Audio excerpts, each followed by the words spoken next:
Margie, and today I'm doing a movie review of the 1988 film Who Framed Roger Rabbit.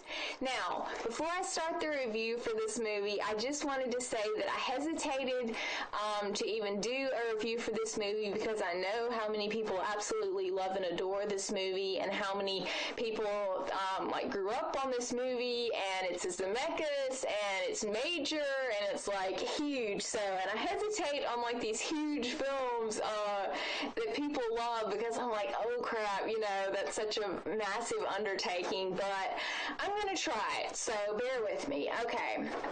This one may be long, but hopefully not. We'll see. It's a major, though, so, those are usually longer.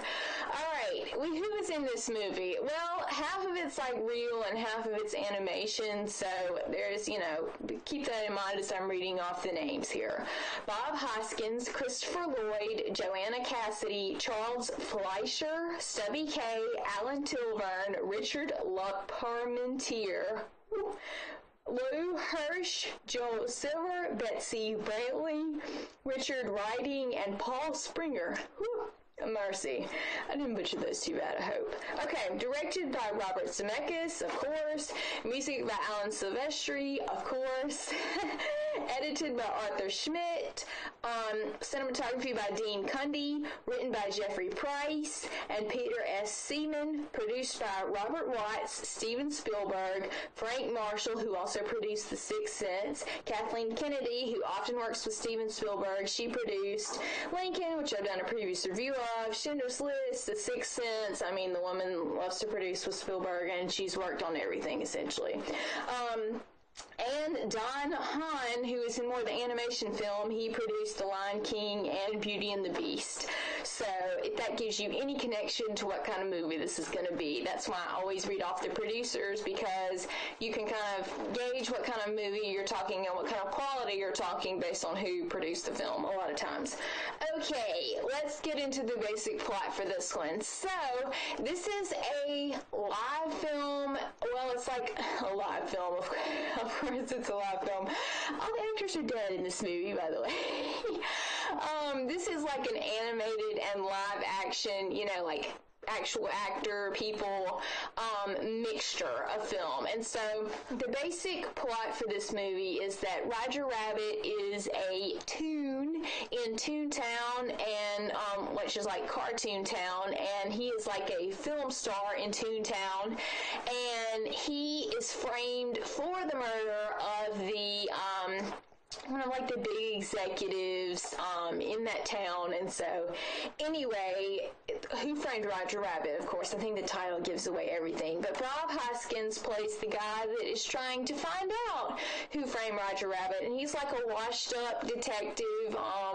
So anyway, it's the story of finding out who framed Roger Rabbit. Okay.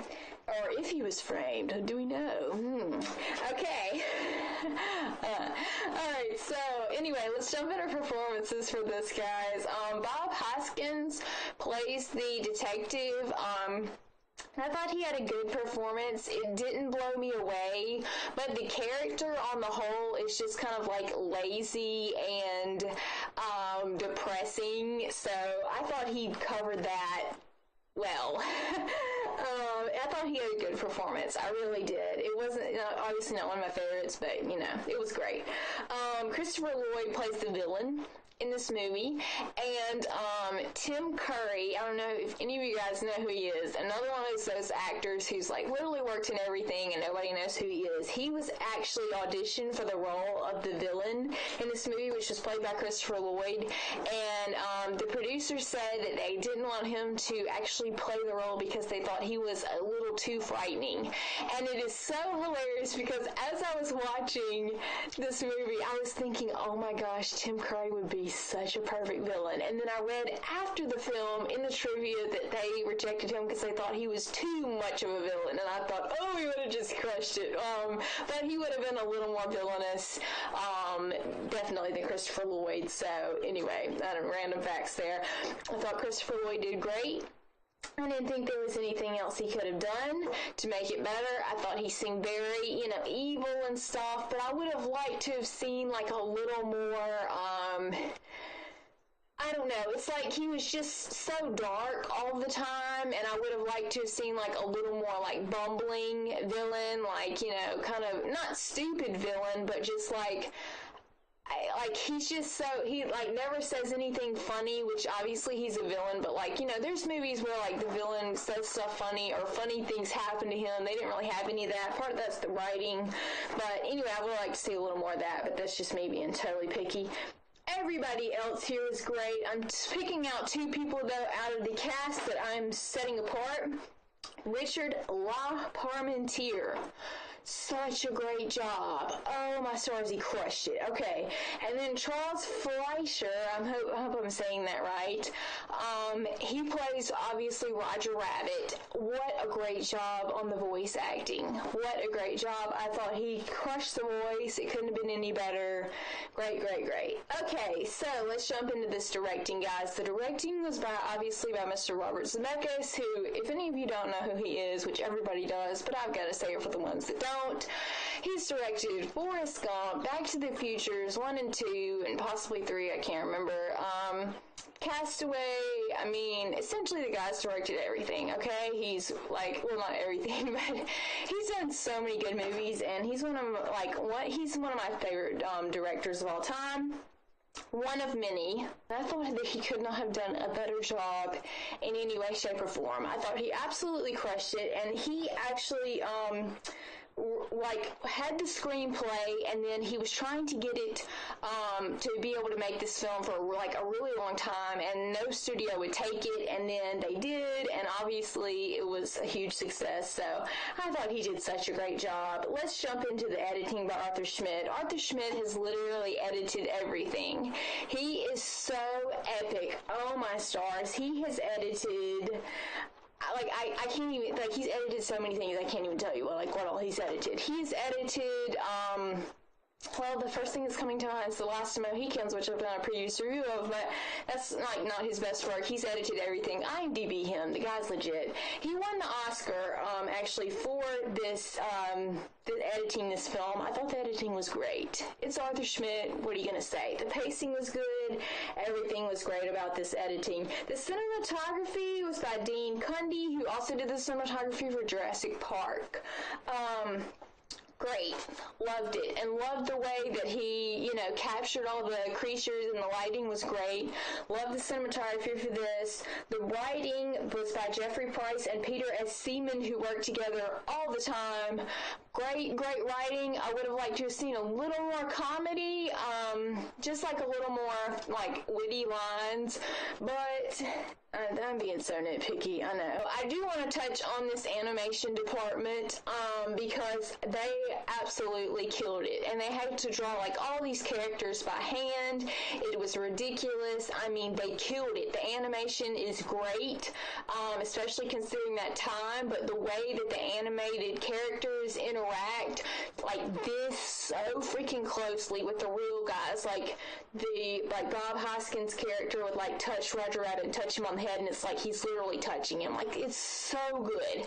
10 out of 10 on all of that. The way that they mixed those and made them seem so real, and everything was perfect. It could not have been any better. Such an achievement. Music is by Mr. Alan Silvestri, whom I absolutely adore. He works with Robert Zemeckis a lot, and I thought it couldn't have been any better, guys. His music, whenever I see Alan Silvestri, I'm just I probably want to see that film. He is so good, and as I said, he works with Zemeckis all the time, so obviously he did scores for Forrest Gump and Castaway and Back to the Future, and he's done scores for everything. He literally has. Love him to death, so of course this was a huge incentive to see this movie, aside from literally everybody in the universe telling me I have to see this movie. So thank you. I heard the message. I saw the movie. Yay. Okay. But anyway, the music was great. It's lovely. If you haven't heard it, just look it up and hear it. It's not one of my favorite scores of all time, but especially considering the film, it was perfect. Couldn't have been any better. Loved it, loved it. I know, I'm talking so fast because I'm trying to not drag this thing. Let's get into the parents' guide for this one. Language. Practically none. 7 words total. No F's, no S, 1 B, no GD, 1 A, 1 D, and 2 H. Clean as a whistle, basically, for language. A couple words. let's jump into the sexual content. There's a scantily clad cartoon character, but she's cartoon and, you know, like full figured and all that kind of stuff, so be aware of that. There is some, like, actual human cleavage and a short skirt, so, and there's a couple mild sexual references, but it's not really anything to be concerned about. Let's jump into the violence and gore. Not really any. There's like a potion that the villain invents that like melts tunes, and we see a few of them be melted. But anyway, other than that, not really anything. And then smoking and drug and alcohol.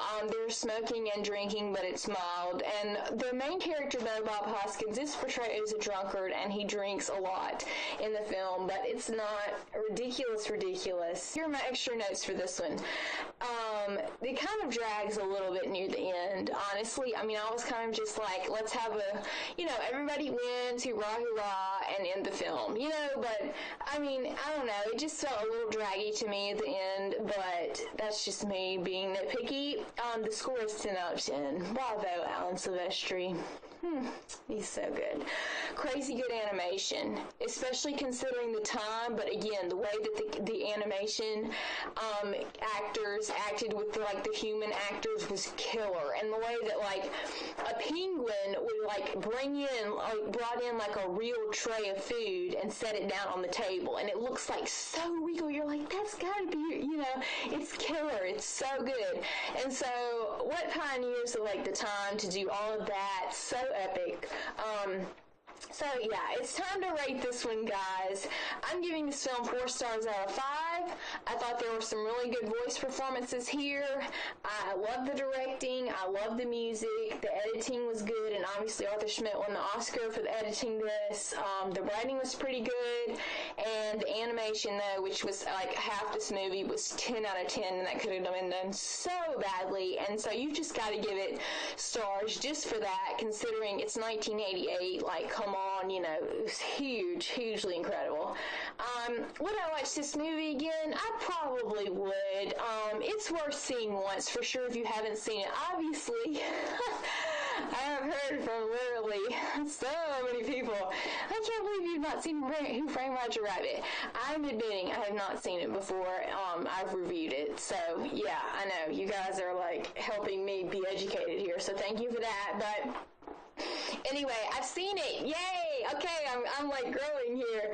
But anyway, yes, I probably would watch this one again. If you're a film critic especially, watch this one, okay? I'm telling you, I'm adding to the groups of people that say watch this movie. You need to watch this movie to help increase your overall roundedness as a film critic, which I was told. Thank you guys so much, my fellow film critics. I love you to death.